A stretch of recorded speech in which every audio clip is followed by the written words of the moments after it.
Turabaramukije mwese kandi turabasuhuje aho muherereye muri uyu mwanya mu masaha meza aho turi kwiga ijambo ry'Imana, izina ry'Imana rihabwa icyubahiro. Tugiye gufataniriza muri rero kwiga nanone ijambo ry'Imana nyuma y'indirimbo. Amazina yanjye ni KARAHAMUHETO Jean Pierre. Mbere yuko rero dutangira reka tubanze dusenge. Data mwiza, ushimirwe kubw'ibyiza udukorera, wagize neza ko waduhaye akanya nk'aka ko kwiga ijambo ryawe, binyuriye mu mwigisha watambutse, binyuriye mu ndirimbo, bitwereka ko dukwiriye kubana nawe kandi tugasabana, tukagusaba kuko ari wowe udukunda ukatubera umubyeyi wihejwe icyubahiro. Ineza yawe igwirira abari kumva hirya no hino, abari ku manywa bitegura kwinjira mu isabato, abayinjiyemo kare natwe abari aha ngaha, twese duhe guhirwa nawe tubishimira izina ryawe. Gwidubane natwe amagambo tugiye kwiga duteze indi ntambwe mu izina rya Yesu. Amen.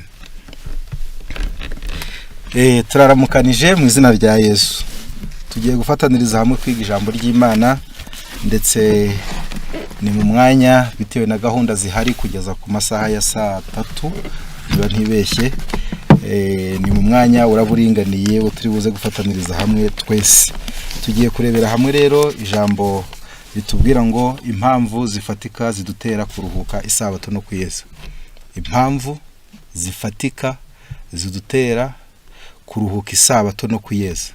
Dore kuvuga ngo kuruhuka isabato no kuyeza ntabwo ari ibintu bitereye aho, ntabwo ari ibintu biri aho ngaho gishobora gutoragura mu nzira, cyangwa se ngo wenda wumve ko ari uguhitamo k'umuntu, wumve ko ari santima zaje, ari amarangamutima yaje. Ahubwo hari impamvu zifatika kuruhuka isabato no kuyeza bitandukanye n'indi minsi ishobora kubaho yose ku isi. Ayo niyo magambo tugiye kurebera hamwe muri aka kanya. Ndasubiramo: impamvu zifatika zidutera kuruhuka isabato ndetse no kuyeza. Tugiye kurebera hamwe rero, mbere na mbere turagira ngo tubabwire ngo turareba izigeze kuri 7. Muri izi 7 zose turaza kuzisojesha ukwiruhukwa ndetse nuko yezwa. Murakoze. Ingingo ya mbere ntago turi bujye yenda gusobanura byinshi, tubisoma mu gitabo cy'Itangiriro. Yishaka kugira ngo umenye iby'isi duhagazemo, inkomoko y'umuntu, inkomoko y'ibyamadini, imyizerere mizima n'ipfuye. Igitabo wifashisha ni igitabo cyitwa Bibiliya. Dusomye mu gitabo cy'Itangiriro y'ibindi byose, amagambo atarabaho, imyenda itarabaho, ndetse inganda zitarabaho, amoko atarabaho, politike z'isi zitarabaho, imisokoreze n'imyambarire bitarabaho, Imana yaratangiye ihita ikora icyo bita kuremwa kw'isi. Nyuma yaho niho yaje gushyiraho umuntu yaremwe bwa nyuma yo kuremwa k'uwo muntu, Imana iruhukana no munsi w'isabato. Impamvu ya mbere rero ni uko isabato mu minsi yose igize icyumweru ari umunsi wera Imana yaruhutse ikaweza. Turabisoma mu gitabo cy'Itangiriro. Iyo ni impamvu ya mbere. Impamvu ya mbere ni uko isabato ari umunsi Imana yaruhutse ikaweza kandi ikawuha umugisha. Nubwo indi minsi yose iriho muri Bibiliya ukaba ushobora kuyicuruzaho ukunguka, ukaba ushobora ndetse nanone ababyeyi bakajya kwa muganga cyangwa se no mu ngo bakabyara bigakunda, ariko isabato ifite imigisha itandukanye n'indi minsi yose, nkuko byanditswe mu gitabo cy'ijambo ry'Imana. Utari umuhakanyi wabyumva neza. Ndasoma mu gitabo cy'Itangiriro, igice cyaho ni icya 2 umurongo wa mbere. Handitse ngo ijuru n'isi n'ibirimo byose birangira kuremwa ku munsi wa 7. Imana irangiza imirimo yakoze, iruhuka ku munsi wa 7 imirimo yose yakoze. Imana iha umugisha umunsi wa 7, iraweza kuko ari Imana yaruhukiyemo imirimo yakoze yose. Ni ibintu bibiri. Imana yahaye umugisha uyu munsi wa 7, irangije iraweza, ngo ariko impamvu nuko yari uruhukiyemo imirimo yakoze yose. Urukuvuga ngo uyu munsi ufite credentials, ufite ibiwugaragaza bitandukanye n'ibyindi minsi. Niyo mpamvu n'Imana yawuhaye umugisha mu kwitegereza ibyo yaremye, mu kwitegereza ibiyinyura imbere bikayinyura, iwuha umugisha kuri uwo munsi, iraweza kuko ari wo yaruhukiyemo imirimo yakoze yose. Iyi ni impamvu ya mbere, n'Imana ubwayo yubaha uyu munsi kuko wayinejeje, yarangiza ikawuha umugisha kuko ari wonye ko ibyaremye ari byiza, ko ibyaremye ari byiza. Iyi ni impamvu ya mbere. Ndetse hari impamvu yindi ya kabiri. Impamvu ya kabiri tugeraho tuvuye kuri iyi ngiyi, ndagira ku mpamvu yitwa ko ari rimwe mu mategeko y'Imana. Isabato ni imwe mu mategeko y'Imana. Ibyo tubisoma mu gitabo cyo Kuva igice cya 20. Imana ijya gushyiraho amategeko yarayatanze, yatanga ari 10. Amategeko y'Imana angana n'intoki 10, angana n'amano 10. Done kuvuga ngo hari ibintu 10 ushobora kwibukiraho umubare w'amategeko y'Imana, nubwo wawe wibagiwe, wenda katuvuge wasinziriye cyangwa se wenda ntujya gusenga, ujya gusenga gake, uzibuke ko amategeko y'Imana angana n'intoki 10, angana n'amano 10. Iryo 10 rifunze niryo risobanuye umubare w'amategeko 10 y'Imana. Aya mategeko 10 y'Imana, Imana yararebye wa munsi wayinejeje, wa munsi yaruhutse, irangije iwugira itegeko ngo ujye unezeza abantu, kandi nurangiza uyu munsi bajye bawuboneramo umugisha. No kuvuga ngo yaruhutse itarushye, kuko Imana ntiruha mu byishoboye, ntago harimo kuruha, ahubwo nuko byari binejeje ikikiruruko cyo kunezererwa ibyo, maze utegeka umuntu ngo nawe ajya anezezwa n'ibyo yakoze muri iyo minsi, ariko amenye ko shefu wa byose ari Imana, ikuremo uwo munsi awuruhuke. Impamvu ya kabiri rero nuko isabato ni rimwe mu mategeko y'Imana. Kuva igice cya 20 haranditswe aya magambo akurikira. Kuva 20 turasoma ku murongo wa 8, niho tuza gusoma iri jambo. Kuva igice cya 20 umurongo wa 8. Kubahageze reka dufatanye gusoma. Ndasoma uhereye ku murongo wa 8 nkuko maze kubibabwira, handitse ngo wibuke kweza umunsi w'isabato, mu minsi 3 ujye ukora abarokoramo imirimo yawe yose, ariko wa 7 niwo sabato y'Uwiteka. Ibigiye kuba itegeko rero bitangizwa n'ijambo ryo mu Kinyarwanda ryitwa impakanye, ni nta na si. Nta na si.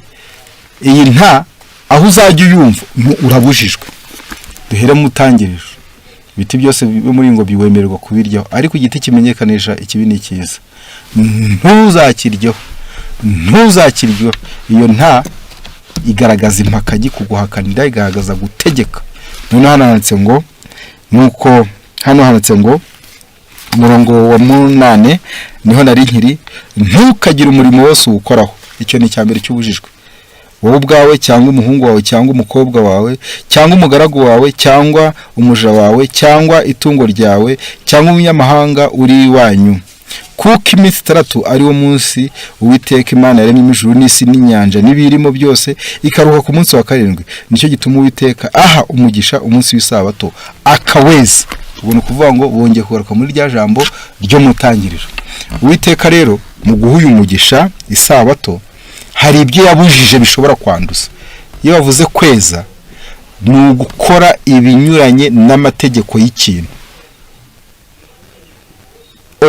Kweza ni ugukora ibihuje n'amategeko y'ikintu. Naho kwanduza, kuzirura, ni ugukora iby'amategeko ya cya kintu abuzanye. Noneho rero kweza birasobanuye ngo ni ugukora iby'itegeko ry'isabato risaba. Ni ibihe? Ntihakagire umurimo wose ukoraho, wowe ubwawe, umugaragu wawe n'indogobe yawe, ubwo byawe byose bigomba gufata ikiruhuko kuri uwo munsi. Ubwo nibwo umuntu aba yejeje isabato. Saho bigarukira gusa, yenda reka mvuge kuri iki ngiki, yenda ho ndaza gusomaho amagambo make. Reka mvuge ibi ngibi, yenda manzi nsome aya magambo aboneka mu gitabo cy'ibihamya by'itorero, umuzingo umuzingo wa 6, page ni 355. Ibihamya by'itorero, umuzingo wa 6, page 355, handitse ngo on Friday let the preparation for the Sabbath be completed.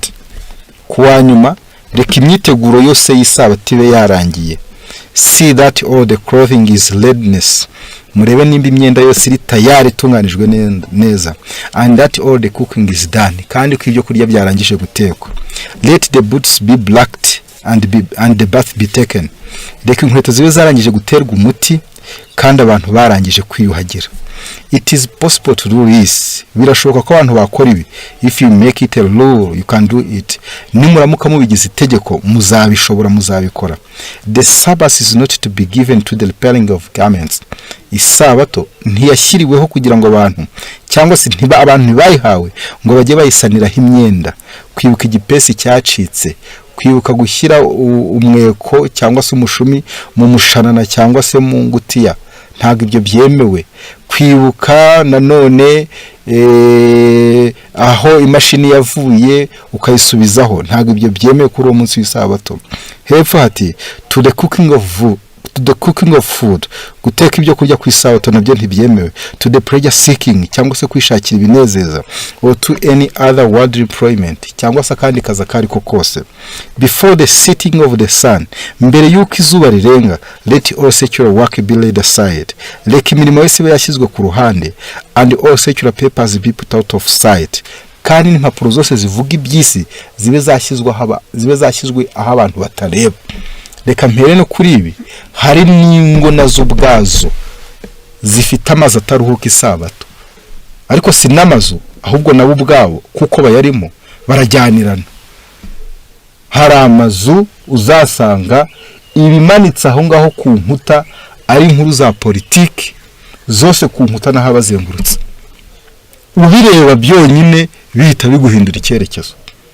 Abo abapfuye, abigeze bapfa bazize ibintu runaka, ugahita ubabona hariya, intekerezo zawe zikavaho. Hano bavuze rero ngo n'impapuro zose zivuga iby'isi n'ibisanzwe zibe zakwaho abantu batareba. Hepfo hati before nasomye, parents explain your work and its purpose to your children.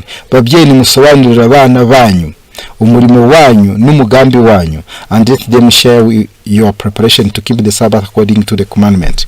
Kandi nimurangiza mubareke maze mufatanye nabo kwitegura isabato no kwirinda nk'uko amategeko abiteganya. Ubwo rero iyo avuze kuruhuka isabato, icyambere nuko kuri uwo munsi ugira ibihuko bibiri, ikiruhuko cyo mu mutima n'ikiruhuko cy'umubiri. Ikiruhuko cy'umutima rero, ubundi umutima ufite ubugaburira. Umutima ugaburirwa n'amaso, umutima ugaburirwa n'amatwi.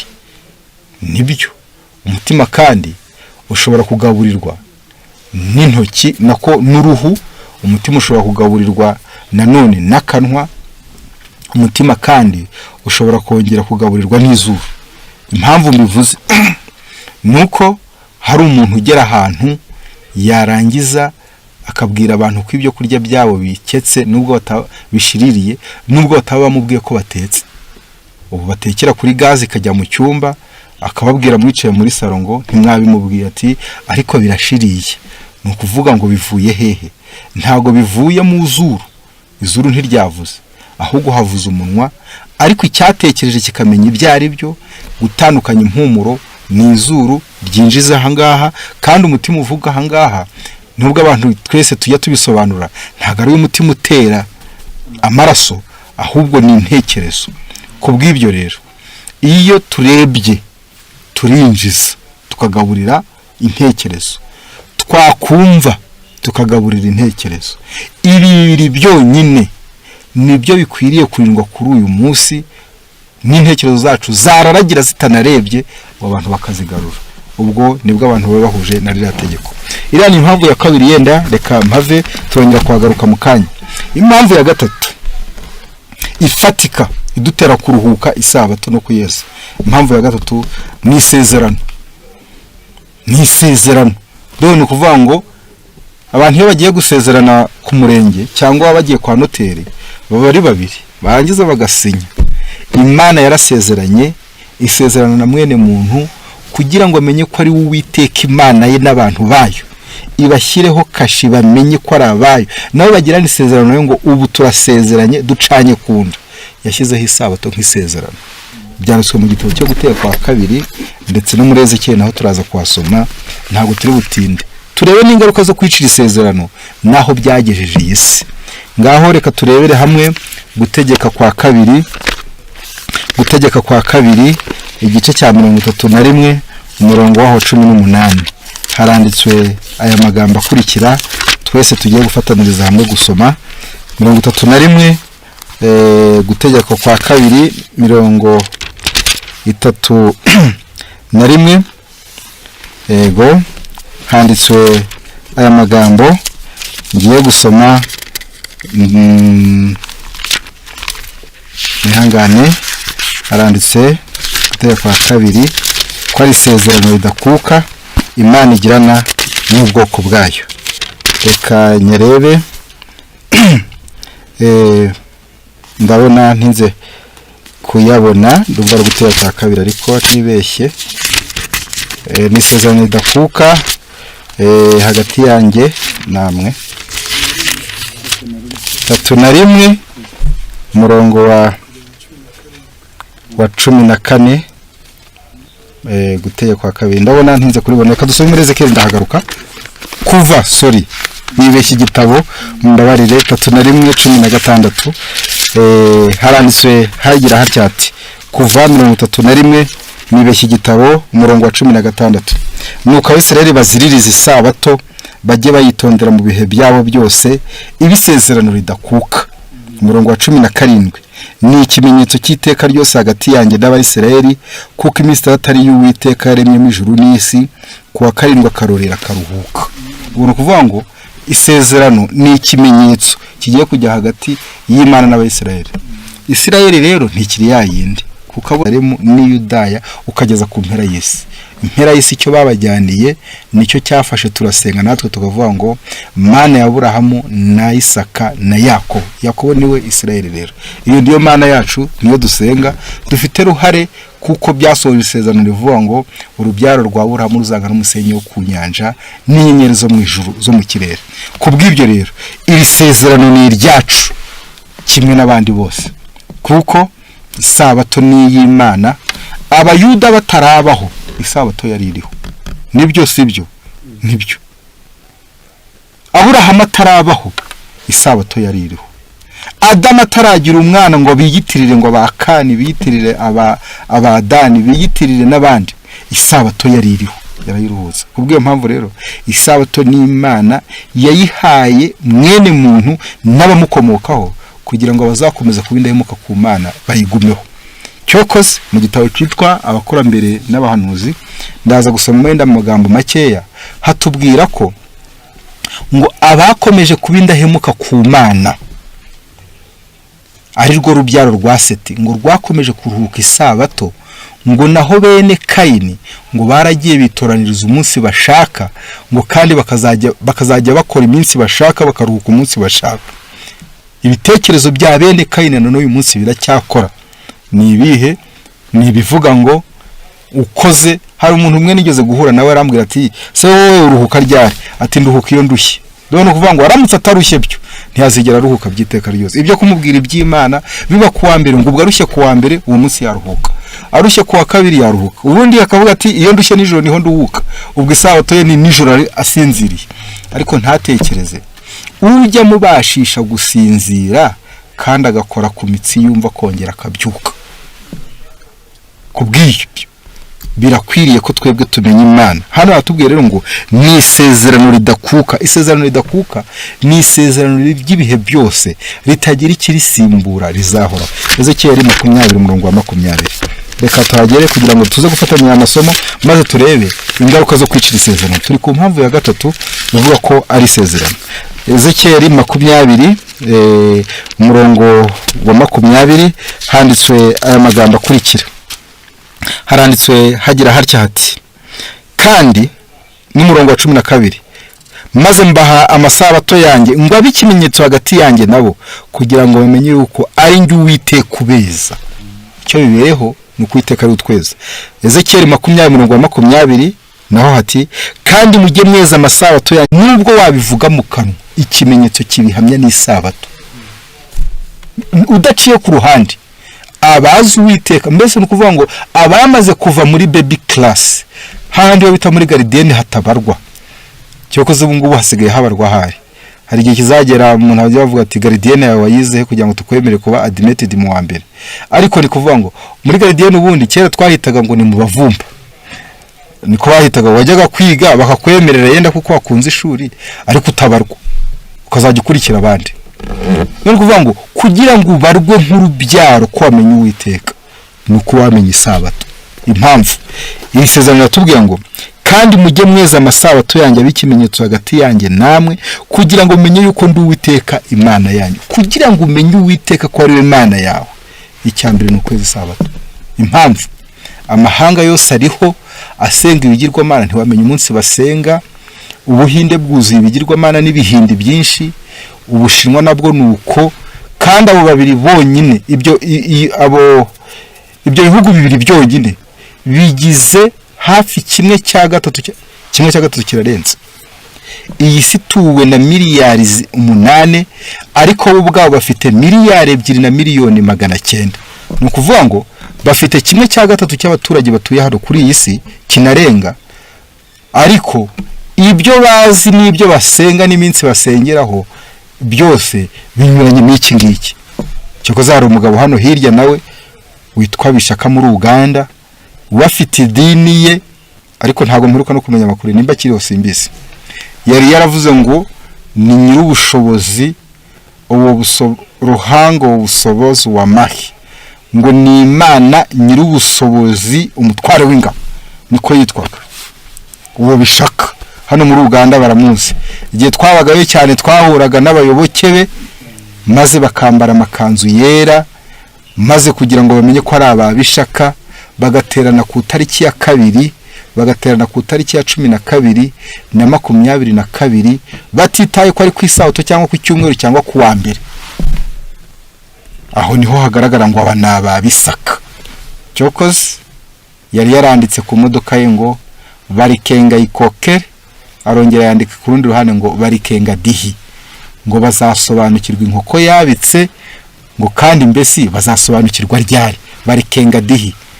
Noneho ntago basobanukiwe kuko yari Imana ariko gakuka amenyo, yari Imana ipfusha umugore za nundi. Ibyo ni ibihamya bigaragaza ngo muzasobanukirwa ryari, ariko ntibabyumvise. Barasenga bubaka amasinagogi barahamiriza. Nigeze numva n'inkuru ngo mu Mutara ngo mu Rwanda ngo hari ahantu ngo babonye branche, ariko byabaye ibihuha. Ntekereza ko nta bantu bashobora kwemera ibyo bintu bimeze gutyo. Numva bitarandutse umupaka, byaragumye iyo ngiyo muri Bunyoro.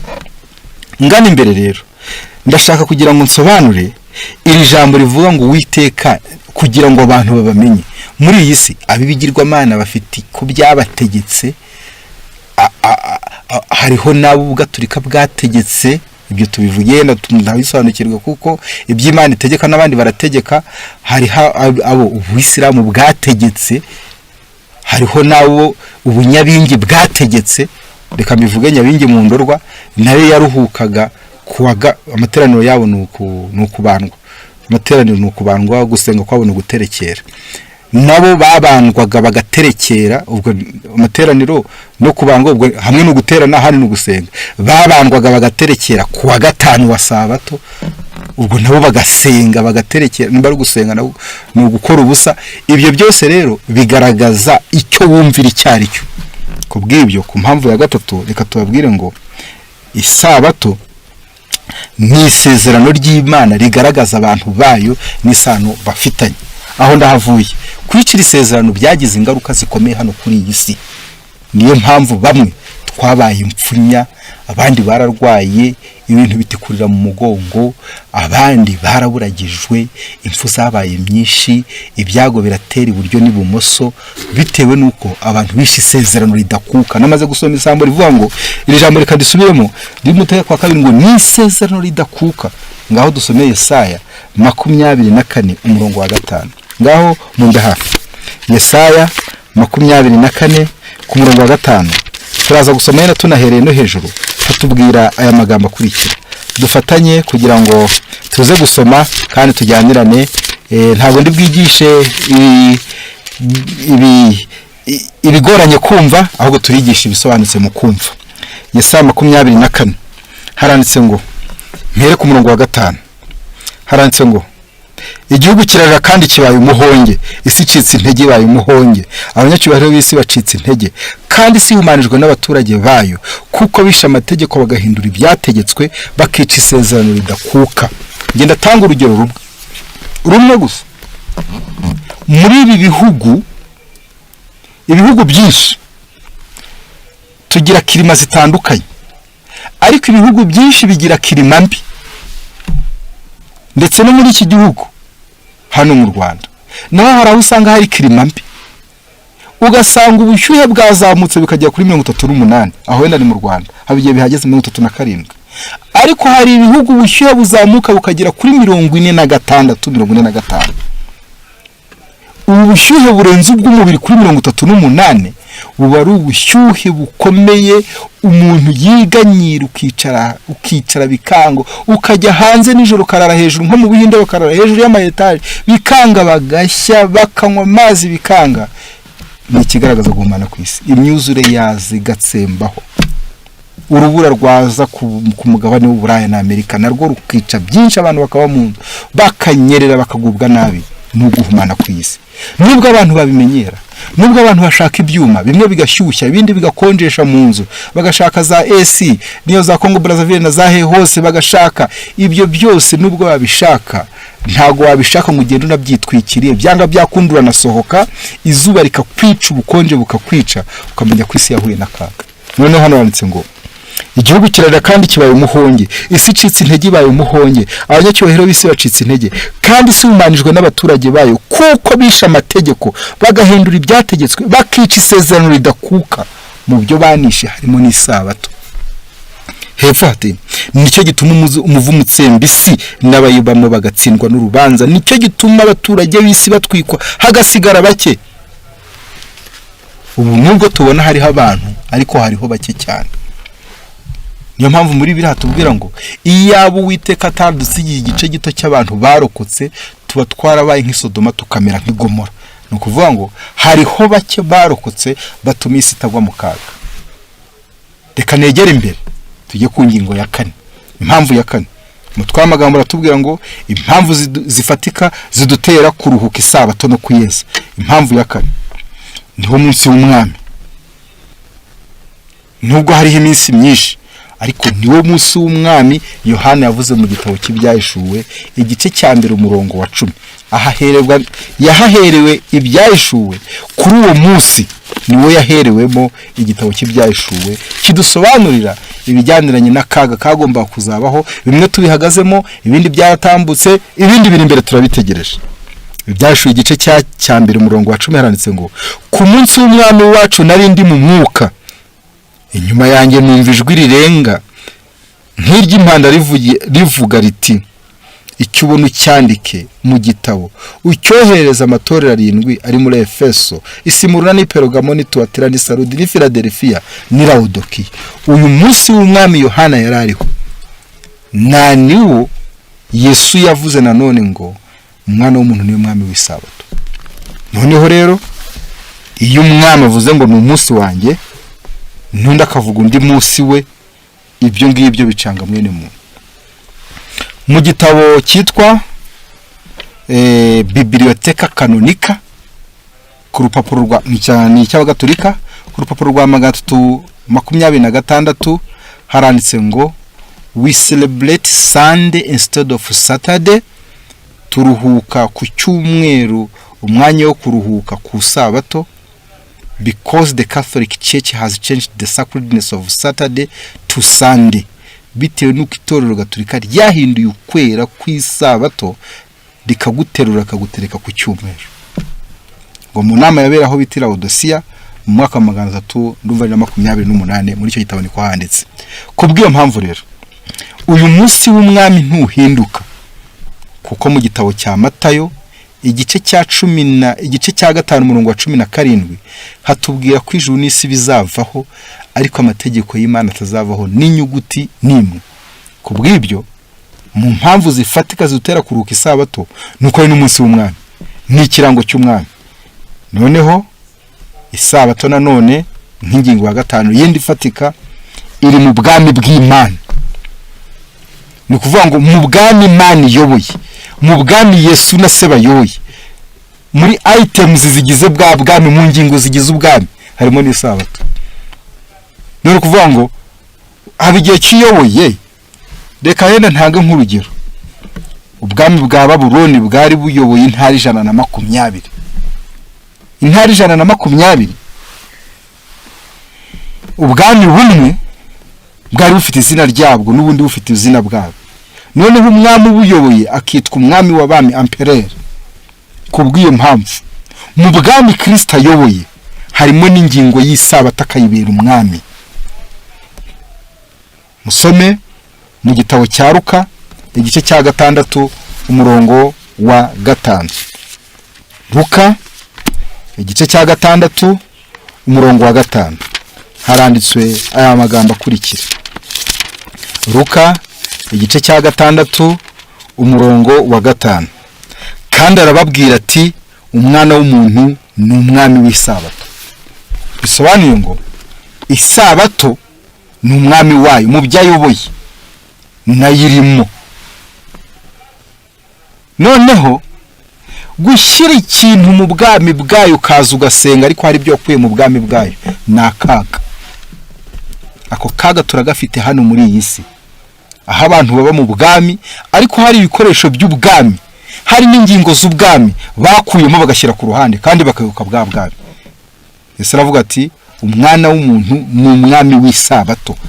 Nujya uvuga ngo ni umwami wanjye, n'Isabato nayo iravuga ngo umwami wanjye ninde? Ni Kristo. Mukabana muri ubwo bwami kandi uko yayigenje namwe akariko muyigenza. Ni gute rero muri ubwo bwami yayikoreraga? Mu gitabo cya Luka handitswemo amagambo meza. Haranditse ngo ku munsi w'Isabato yinjira mu sinagogi nk'uko yamenyereye. Mu gitabo cya Luka igice cya 4 mwumva uko yabanaga nayo mu bwami bwayobora kandi ari we mwami wayo. Luka 4 umurongo wa 16 handitse ngo ajya Nazareti yerewe ku munsi w'Isabato, yinjira mu sinagogi nk'uko yamenyereye, arahagarara ngo asome. Muri ubwo bwami dukwiriye kugira akamenyero ko gusenga kuri uwo munsi kuko uri muri ubwo bwami. Uko niko tubana nayo muri ubwo bwami.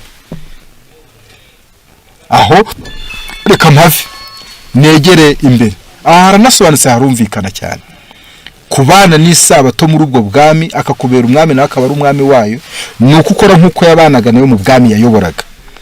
Ajya Nazareti yo yarerewe, ku munsi w'Isabato yinjira mu sinagogi nk'uko yamenyereye, arahagarara ngo asome. Akamenyero ke kawe kwinjira mu sinagogi ku munsi w'Isabato agasoma cyangwa se akiga akumva ibyanditswe byera. Ku munsi w'Isabato twemerewe gukora ibintu bitatu: ni ikiruhuko cyo mu mutima, no gusenga, no kugira imirimo y'ubugira neza. Iyi remewe, iyo y'Abayuda bari bashaka kumwiciraho, akije umuntu wabaye ku Isabato turabyemererwa kuko n'ababyeyi barabyara ku Isabato, ndetse n'abarwayi bashobora guhembuka ku Isabato.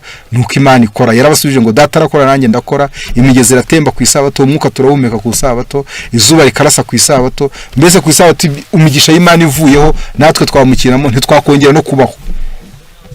Iyo ni imirimo y'ubugira neza Imana igirira mwene muntu irakomeza. Ingingo ya 7 niyo ngezeho. Isabato izaruhukwa mu ijuru. Nitugera mu ijuru, tugeze mu ijuru, Isabato izongera iruhukwe. Kuruhuka kwayo bizaba bigaragaza ngo uwayishyizeho muri iyi si kugira ngo bikimenyetso cy'abantu bayo nayo azakomeza gishimangire, maze abane n'abantu bayo n'abantu be, ariko na cya kindi bari bafite mu isi kigikomeje kigaragaza ugushimangirwa kwa cya kimenyetso n'isezerano bagiranye. Yesaya 66 haranditswe hagira harya hati, Yesaya 66 handitswe aya magambo akurikira, umurongo wa 23: igihe kizaza uhereye mu mboneko z'ukwezi ukageza mu mboneko z'ukundi, no guhera ku Isabato ukageza ku yindi, abantu bose bazajya baza gusenga imbere yanjye, ni ku Uwiteka avuga. Igihe kiraje ndetse kirasohoye, ubwo uhereye ku mboneko z'ukwezi ukageza ku yindi, abantu bazajya baza gusengera imbere y'Uwiteka. Ntabwo abantu bazabyigira mu ijuru, Abo numvishe cyo koze ngo abantu bazaruhuki ngo bazatangira kuruhuka isabato bagiye mu ijuru ngo baruhukire ya mbere mu kirere kwa Yonoki. Wabwiye n'iryo somo ko bazaruhukira kwa Yonoki niyo wabishe. Uzatangira kuyeza icyo gihe izinjira mu gutwi icyo gihe. Ibyo wanga uyu munsi ikipe izakina igatsinda itangira entrenoma hakiri kare. Ntabwo yiruka umunsi wageze. Hari abazi imana zawe bateramo kwitaguteyemo ubukirisitu se ukabujya gusenga. Hari abazi kwitaguteyemo kwihangana se ukaba ubisengera no kugira ngo uvuge neza. Kwitaguteyemo kuvuga neza. Kwitaguteyemo gutanga mwiti biguteramo warabisengeye warabisabye warabishebekeye wabonye ko wabikoze bikora nabi bisabira imbabazi. Niyo nanyiza bavuga ati ibi ngibi byo ningeri yiruguruho imana izabinteramo.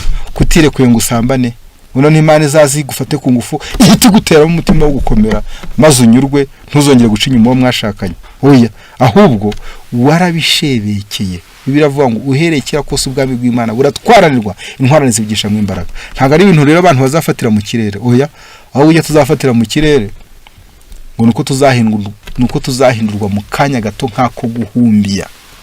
Akanya gato nkako guhumbya bisobanuye ngo uyu mubiri ubora uzambikwa kutabora. Ibyo byo tuzahita tubihaha. Umubiri ugaragaza umuruho n'umunaniro. Hamwe ureba umuntu w'umugabo ukuze ufite imyaka ahubwo ati mfite imyaka 60 ugasanga ya myaka 60 avuga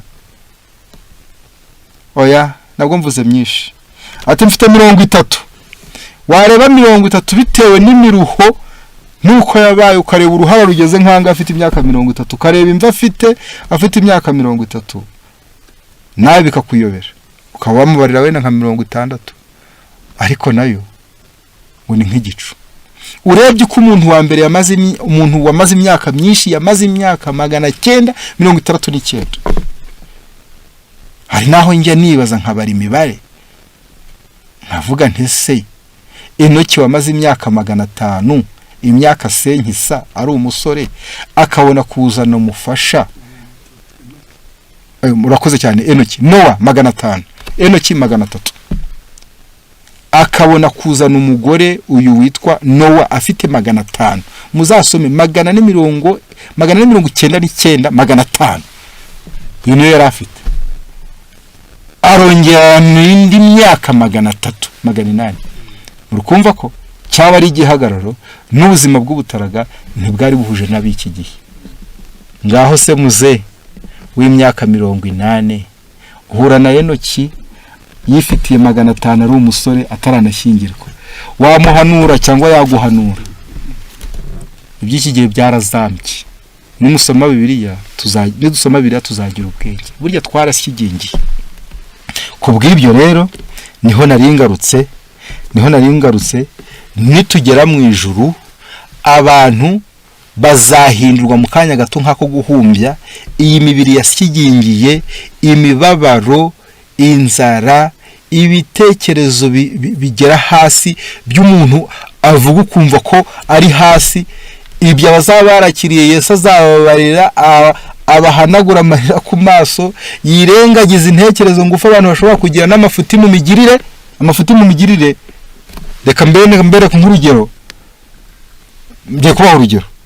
Buriya rero ku isi ntawe utarinjije.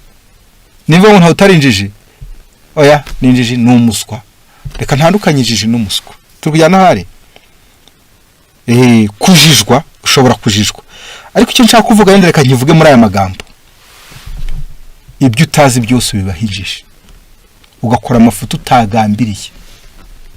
Umuntu umwe bamubajije yaravuze ngo nta mazi arimo ngo nta n'igitonyanga. Amazi yari yagiye abatuye mu migi. Maze arangije avuga ati yemwe ariko ngiye nta mazi nayabonye. Wayabonye ngamuzanira yo kunywa. N'umushyitsi wari wabagendereye avuye wenda iyo hepfo ntavuze izina.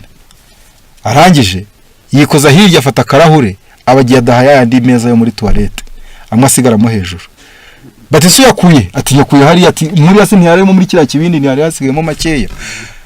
Ibyo rero ntagashobora kubihanirwa. Nawe iri asahane yeri meze kuriya y'umweru irimo n'amazi meza y'urubogobogo bisa bidahuje n'ayajya avoma. Hari abantu batuye pfiriya ku Kanyaru muri za 2003 bajyaga bavoma Kanyaru gutya akadaha gutya agahita gotomera gasa umuhondo akabona ari amazi. Ni gute atakubwira ngo amazi nayabonye?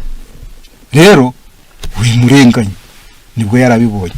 Naho hari aho ugera, haba ari no gutebeza, haba no kwambara ishati. N'ubu ngubu turi aha ngaha n'abagabo bahari wavuga ngo ni mumfungire karuvati, bamwe bajya kuzifungisha barenze ingwe 5 gufunga karuvati gusa. Ntiyabifunga nk'ikiziriko, ntisiko babifunga. Ni kugira ngo tukubwire ngo hari ibyo utazi ariko Imana itazaguhora.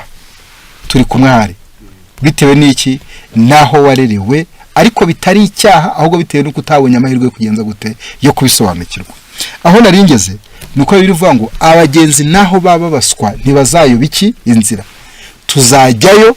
Ariko kandi hariho bimwe mu bumenyi tutagezeho, niho ngo Kristo azadufata ngo tujyane ku nyanja, yongera twigisha ngo cyo koza hari abaziga kwabo, ngo nabantu urupfu rwacakiye gitunguro, ngo bakimara kwakira gakiza, ngo abo bazamanza babajyana kwabo. Ntibigeze bazinduka kare mu gitondo ngo bige bumva uko birushye. Birushye bashyiramo akabaraga, nta nituro batanze, nta n'icyacumi, nta n'ububashye, nta n'umuyobozi bubashye, nta n'umushyitsi bacumbikiye. Akiva amateraniro y'uyu munsi yari yarariswe ngo umushyitsi batuweme yaze nawe yaraje avuga ati mwana ubu ndakugarukiye. Atashye ntiyarenze uwo muhanda, yarabambukanije imodoka imwirengaho. Wazajyayo ngo ariko zamanza yigishwe, azabwirwa imiruho abandi banyuzemo, azabwirwa ko akwiriye kwitanga no kwitamba. Nta n'uwo yigeze afasha, nta n'uwo yigeze agirira impuhwe. Kandi ibyo ngibyo abandi babyize mu myaka baramye, ngo wese azabashyira ku nyanja ngo narangiza yongera abigishe inama y'agakiza kuko ni ndende. Ngani imbere rero reka ngere kuri iyi ngingo yindi tuyiti ya 8. Hano hati isabato igaragaza Imana nk'umuremyi. Imana nk'umuremyi mu sabato yandikishijemo ko yaremye ijuru n'isi. Ibyo uzabisoma mu gitabo cyo kuva igice cya 20:8 twasomye ngo kuko iminsi atari uteka yaremye ijuru n'isi, ku munsi wa 7 akarorera akaruhuka. Kuri uyu munsi rero dukwiriye kuwurinda n'ifuhe. Mu gitabo cy'ibihamya muzingo wa 6 page ni 356 hati we should jealously guard the edges of the Sabbath. Tugomba kurinda n'ifuhe amugi yose y'isabato. Remember that every moment is sacred holy time. Mwibuke kuko buri munsi wose wera, kandi mwibuke ko buri kanya kose ko muri yo sabato keguri Imana gashinganye kandi ko arakera.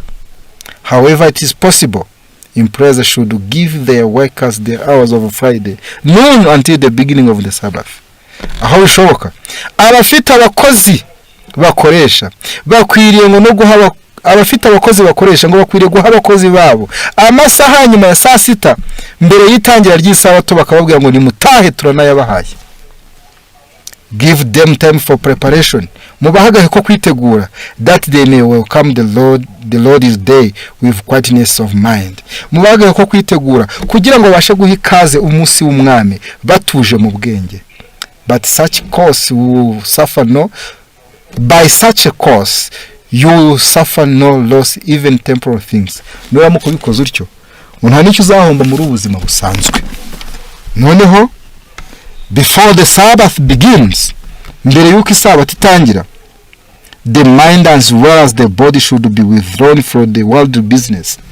Intekerezo ndetse n'umubiri bikwiriye gukurwa mu mirimo y'isi bikaba byavuyemo. God has set the Sabbath at the end of the 6 working days. Imana yashyize isabato ku mpera y'iminsi 3 yo gukora, that men may stop and consider that they have gained during the week in the preparation for the pure kingdom which admits no transgressor. Hati barangiza ngo Imana yatanze isabato ku hezo ry'iminsi 3 yo kurema kugira ngo abantu bahagarika imirimo yabo, maze nibarangiza bite ku byo bungutse muri icyo cyumweru mu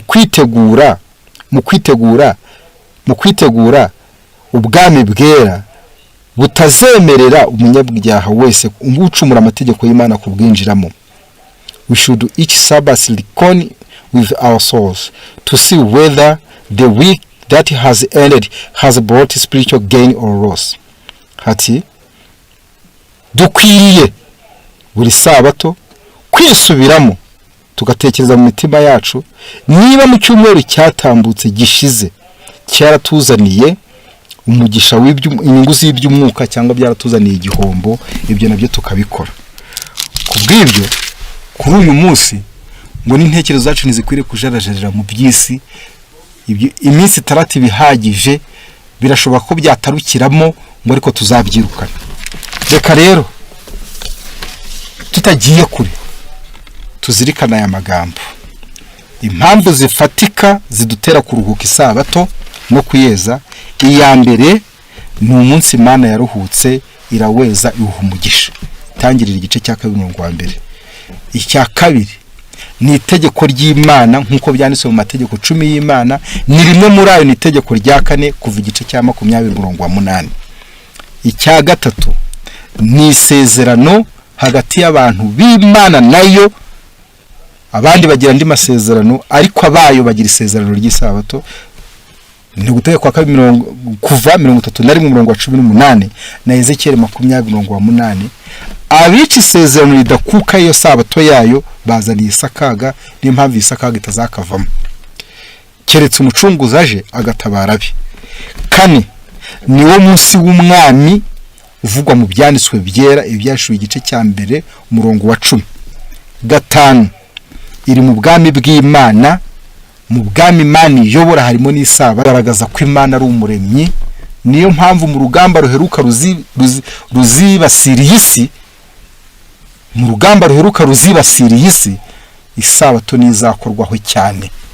Izaba Pierre de touche, ibuye nibuye rigenza gutera, ibuye mbarutso, nibuye mbarutso ni igipimo kigerwaho kugira ngo abantu bamenye kubaha Imana cyangwa batayubaha.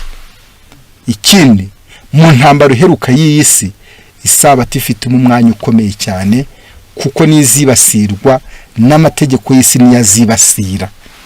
Noneho rero Bibiliya tubwira ngo kuri kwe ikinyoma cye kukunesha, ahubwo unesheshe icyiza, unesheshe ikibi cyiza. Ikibi cye kukunesha ahubwo unesheshe ikibi cyiza. Reka natwe dufata ibyiza bituneshereze, ibibi twirinde akamenyero kabi tuzagira mu bwami bw'Imana mu izina rya Yesu.